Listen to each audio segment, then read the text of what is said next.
Hi friend, जय महाकाल. आता मी रेस्क्यूसाठी आलेलो आहे आणि माझ्या घरापासून 2 किलोमीटरचं अंतर आहे आणि ह्या प्लास्टिकमध्ये येतो साप.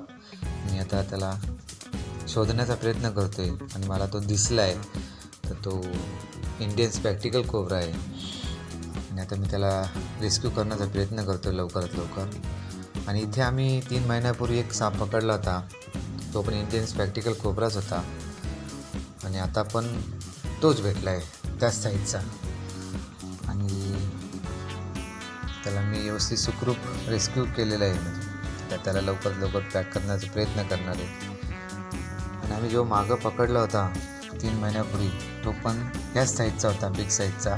त्याची लांबी जी आहे 5 फुटापर्यंत आहे. त्या सापाची जे आम्ही पकडलं होतं पहिले 3 महिन्यापूर्वी ह्या जागेवरती साप, तो पण ह्याच साईजचा होता. आणि मी त्यांना बोललो पण होतो की अजून एक असू शकतो, कारण नाग म्हटला तर जुळण, प्रत्येक सापाची जुळण असतेच.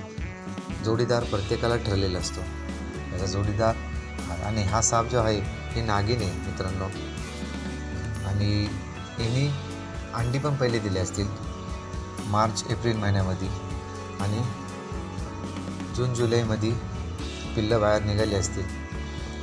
म्हणून ही आता बाहेर निघालेली आहे फिरण्यासाठी, शिकार करण्यासाठी. पण ही लोकांच्या नजरेत आली आणि ही मला रेस्क्यू करायला मिळाली, कारण मला हे रेस्क्यू करणं खूप गरजेचं होतं.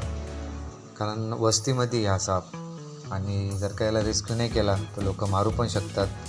मग मला रेस्क्यू करावं लागलं. आणि मित्रांनो, हिने जे पिल्लं दिले असतील ते पिल्लं सुखरूप त्यांच्या मार्गाने ते सर्व गेले असतील निघून, कारण आता ते स्वतः शिकार करणार आहेत. आणि आता या सापाला त्या पिल्लांची गरज नाही आहे, त्यांच्या आईला, म्हणजे त्यांची आईच झाली एक प्रकारे. प्रत्येक साप प्रत्येकाच्या मार्गाने निघून जातो. फक्त ती जोपर्यंत अंड्यांमध्ये पिल्लं आहेत तोपर्यंतच फक्त रक्षण करते. ती एकदा पिल्लं बाहेर निघाल्यावरती ती रक्षण करत नाही, ती निघून जाते तिच्या मार्गाने आणि ती पिल्लं पण त्यांच्या मार्गाने निघून जातात.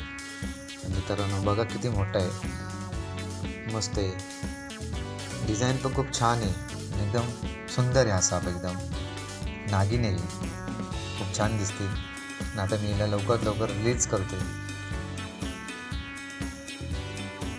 ही व्हिडिओ तुम्हाला आवडली असेल तर नक्कीच लाईक आणि सबस्क्राईब करा. धन्यवाद.